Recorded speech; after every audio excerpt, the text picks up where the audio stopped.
Минобороны России продолжает работу по анализу переданных сотрудниками украинских биолабораторий документов о секретной военно-биологической деятельности США на территории Украины. 俄方表示，相关文件表明，美方在乌的军事研究包括通过候鸟传播高致病性禽流感病毒，以及能够从蝙蝠传播给人类的细菌和病毒等病原体等多个项目。不过，对于俄罗斯的爆料，白宫则予以反驳。So to be very clear, the United States government does not own or operate biological laboratories in Ukraine. 就在俄罗斯宣布对乌发动特别军事行动的当天，俄联邦国防部发言人科纳申科夫表示，俄方收到了乌克兰生物实验室工作人员关于2月24号紧急销毁鼠疫、炭疽、兔热病、霍乱及其他危险疾病病原体的文件。另一方面，还有140多个装有蝙蝠、体外寄生虫、跳蚤和蜱虫的容器从哈尔科夫的生物实验室被转移到国外，以及大量来自乌克兰各地区完全属于斯拉夫族群的血清样本被转移到国外。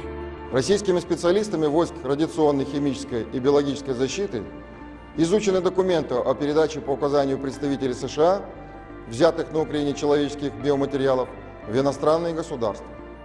这个举动是希望避免因为交火导致生物实验室的鼠疫、炭疽和霍乱等高传染、高致病病毒可能发生泄漏，导致大规模的扩散，所以需要紧急销毁。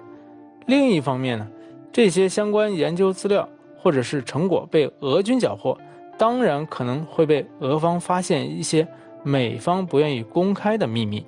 3月14号，外交部发言人赵立坚在记者会上表示，面对俄罗斯在乌克兰发现的文件、图片、实物等证据，美方只用一句虚假信息搪塞过去，难以交代，难以服众。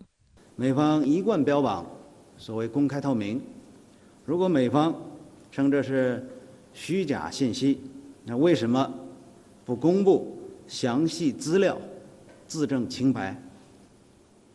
美方资助的2亿美元到底花在了哪里？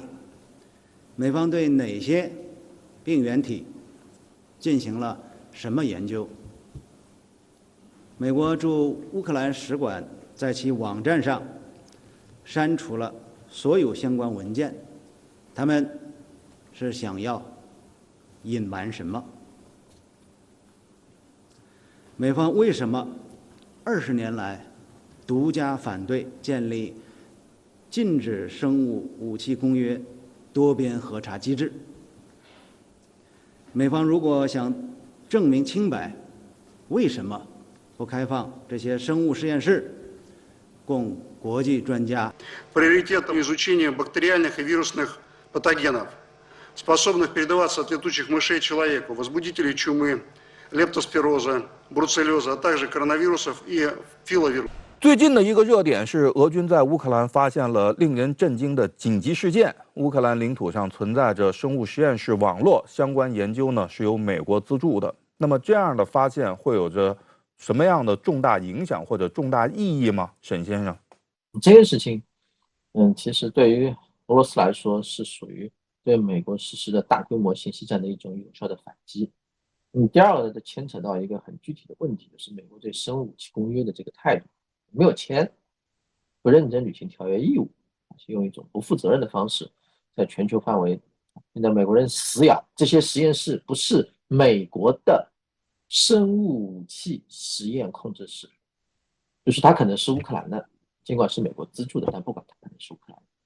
的，可能它里面只有病原体，还没有武器化，用这种方式在做，所以你就知道，其实这个事情对于美国的影响是很大的。为什么呢？这个对于美国的影响就在于说，你还能不能把乌克兰包装成一个完美受害人？乌克兰其实在西方的名声不见得很好。美国在生化武器方面其实是劣迹斑斑，现在呢，确实到了美国有必要自证清白的时候了。在这方面，国际社会应该怎样做呢？金先生，生化武器呢，是国际社会挺关心的一个东西。生化武器某种意义上讲比核武器还可怕。美国为什么要跑到乌克兰干这些东西？在中亚，在国际上其他一些国家搞330个实验室，我觉得美国有责任向世界解释，这个美国现在一味的说这是这个生物研究机构跟生物战没关系，然后说俄罗斯散布谣言，那这个态度是不对的，对吧？你做的这个事儿确实有可疑之处嘛，你作为世界领导国家，当然有这个责任要解释。但现在的问题是美国好像拒绝做解释，是吧？这个就比较糟糕。俄乌谈判乌方代表团呢，也将在周一的会谈当中总结初步的谈判成果。就协议文本而言，那么您预计可能的结果会是什么样的呢？我觉得吧，现在谈这些文本之类的，可能还为时尚早，为时尚早。那么要实现稳定，就是形成一个方案，这个方案能够在俄罗斯这边能够在北约那边，然后包括在一定程度上在乌克兰这边形成某种稳定的状态。这里面有几点是可以肯定的，就是北约的这个东扩事实上的停止，以一种可信的方式保障乌克兰的这个中立的地位，这点是最起码需要做到的。那么伴随这一点，乌克兰自身军事力量的建设和所谓的安全保障，可能会以一种出乎乌克兰意料的方式得到解决。为什么呢？进入谈判之后，在这方面有很多事情，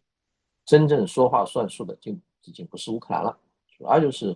事实上在这部分你可以认为真正进行对话的不是乌克兰和俄罗斯，是俄罗斯和乌克兰背后的像北约或者直白的说就是美国，在这方面达成一个妥协。乌克兰这边其实心里也非常清楚，越来越多的持续反复的试探清楚的西方绝对不愿意为乌克兰流血，只是希望乌克兰把自己的血流干，顺带去迟滞和这个拖一下俄罗斯。